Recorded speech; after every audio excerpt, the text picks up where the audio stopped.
দেখুন কে কোথায় কি বলছে আমাদেরকে তার মধ্যে টেনেন না রে ভাই, কে কোথায় কি বলছে আমাদের তার মধ্যে টেনেন না। সারা জীবন আমরা সিপিএম এর বিরুদ্ধে রাজনীতি করেছি, 27টা কেস খেয়েছি, তবুও সমস্ত ভুলে গিয়েছি। গ্লানি ভুলে আজকে বৃহৎ স্বার্থে, বাংলাকে বাঁচানোর স্বার্থে সেই সিপিএম এর সাথেও জোটবদ্ধ হতে চেয়েছি। এদেরকে হারাতে হবে। এই চোর তুলাবাজের নেত্রীকে বাংলা থেকে বিদায় করতে হবে। পশ্চিমবঙ্গে বিধানসভা ভোটে আর কয়েক মাস, তার আগে নতুন সমীকরণ বঙ্গ রাজনীতিতে।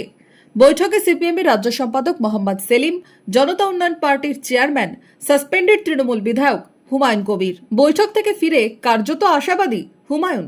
বুধবারের বৈঠকের পর বৃহস্পতিবার সাগরদিঘিতে সভা করেন হুমায়ুন কবির।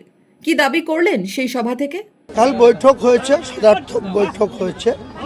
আমার বিশ্বাস এই যে তুলাবাজের সরকার, দুর্নীতিগ্রস্ত যে সরকারটা প্রতিষ্ঠিত হয়েছে, এটাকে ক্ষমতাচ্যুত করার আমাদের যে উদ্দেশ্য, সেটা আগামী দিনে বিজেপি আর তৃণমূল এই দুটো দল বাদ দিয়ে আমরা সবাই ঐক্যবদ্ধ হতে চাইছি। কিন্তু কংগ্রেসকে নিয়ে একটু সমস্যা আছে, সেটা হচ্ছে কংগ্রেসের রাজ্য নেতাদের কোনো কথা চলে না।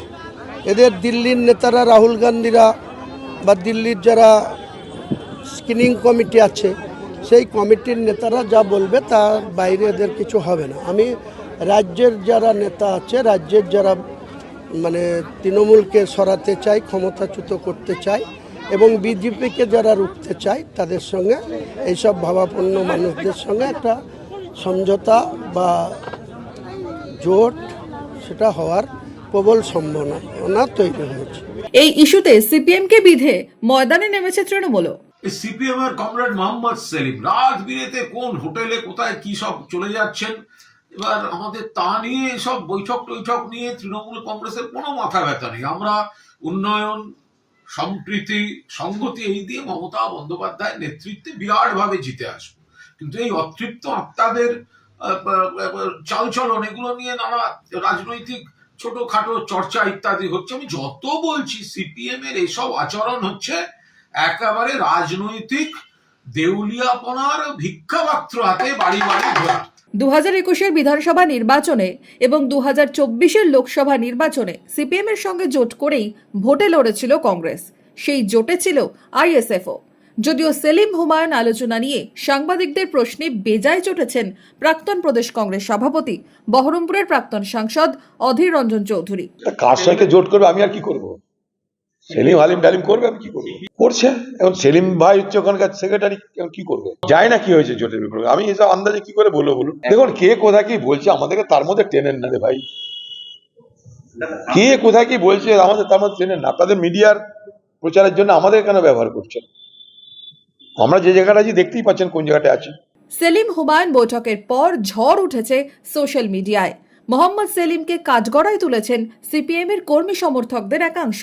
যদিও এই বিতর্কে জড়াতে নারাজ হুমায়ুন। আমি ওনাদের সর্বোচ্চ নেতৃত্বের সঙ্গে খুব সুন্দর আলোচনা হয়েছে।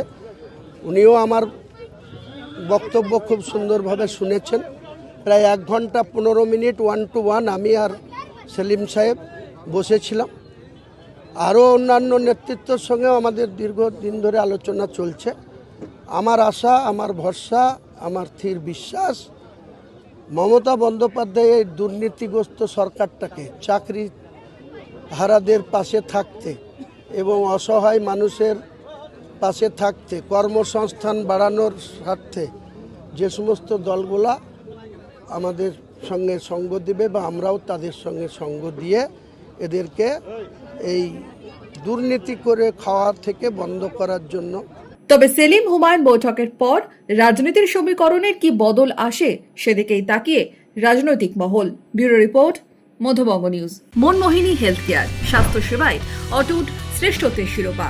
জেলায় প্রথম robotic knee replacement, cardiology with cath lab, neurosurgery, specialised trauma unit থেকে স্পাইন ট্রেন, একগুচ্ছ পরিষেবায় নিয়োজিত। Manmohini health care, quality care with personal touch, Baharampur শিল্প তালুক।